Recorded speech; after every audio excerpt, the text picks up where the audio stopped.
O Internacional encerrou a sua preparação para enfrentar a equipe do São Paulo nesta terça-feira pelo Campeonato Brasileiro. A delegação já desembarcou na capital paulista com um desfalque. Edenilson segue de fora em função de uma entorse no tornozelo esquerdo e mais uma vez dá lugar a Maurício na equipe titular. O Internacional que hoje falou e demonstrou e degustou sobre o Mundo Colorado, uma nova plataforma que promete aproximar os interesses do torcedor com as ferramentas colocadas pelo Internacional. Para a partida dessa terça-feira, o objetivo é garantir a vice-liderança ou vice-campeonato do Brasileirão. E buscando esta meta, uma reunião dura entre direção e grupo de jogadores aconteceu depois da derrota para a equipe do América Mineiro. A gente fala também sobre negociações. Aliás, o Inter segue buscando alternativas para comprar em definitivo o zagueiro Vitão. Esse é o Diário do Inter KTO, de segunda-feira, 7 de novembro de 2022.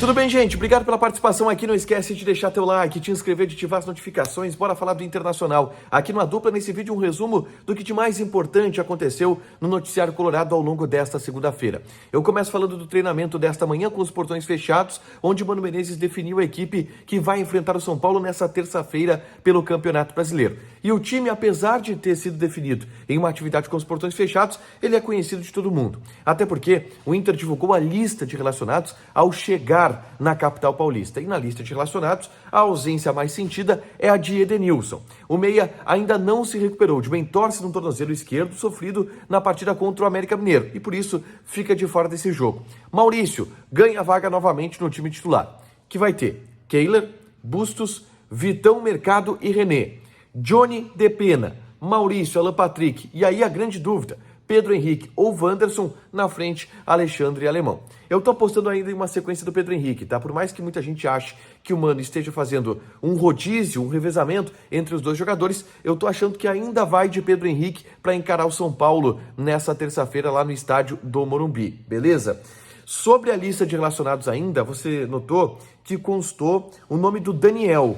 O Daniel, que ficou de fora da partida contra a equipe do Atlético Paranaense, o Mano Menezes tirou ele da lista para dar uma oportunidade ao Emerson Júnior, e a verdade é que esse argumento ainda vale para a partida contra o São Paulo, porque o Emerson Júnior não saiu da lista. Normalmente, quando a delegação viaja para jogos fora de casa, se leva 3 goleiros, e é o que fez, é o padrão. Daniel, portanto, segue na lista.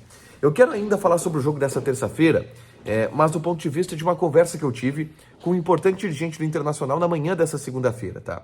E nessa conversa, esse dirigente me relatou uma cobrança que houve da direção ao grupo de jogadores após a partida contra o América Mineiro. Eu já havia antes conversado no pós-jogo do Atlético Paranaense, no domingo pela manhã, em uma atividade no CT Parque Gigante, com uma pessoa bem importante também no contexto internacional, que é outra da que eu conversei hoje de manhã, que me disse que um dos diagnósticos feitos é que faltou um pouco de mobilização do grupo lá em BH. O Inter conseguiu garantir a vaga direta na Libertadores do ano que vem, na partida contra o Ceará, viajou para Belo Horizonte para enfrentar o América Mineiro e se sentiu o grupo um pouco desmobilizado. E foi exatamente nesse sentido que aconteceu a cobrança pós-jogo contra o América Mineiro. O que o Internacional pensa e o que eu ouvi dessa pessoa é justamente uma iniciativa que aconteceu no retorno a Porto Alegre da direção com o grupo de jogadores. E uma cobrança dura. A expressão que eu ouvi foi: os jogadores estão agora bem avisados.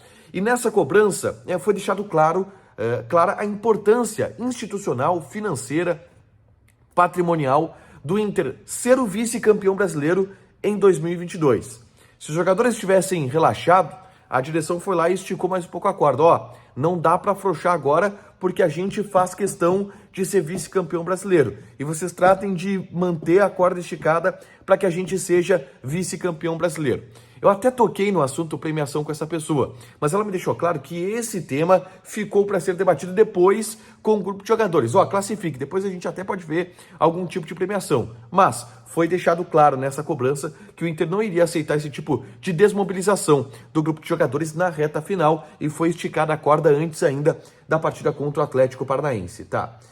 Próximo assunto que eu quero trazer aqui é sobre Edenilson, tá? Hoje eu fiz algumas checagens sobre muitas especulações que estão surgindo a respeito desse jogador.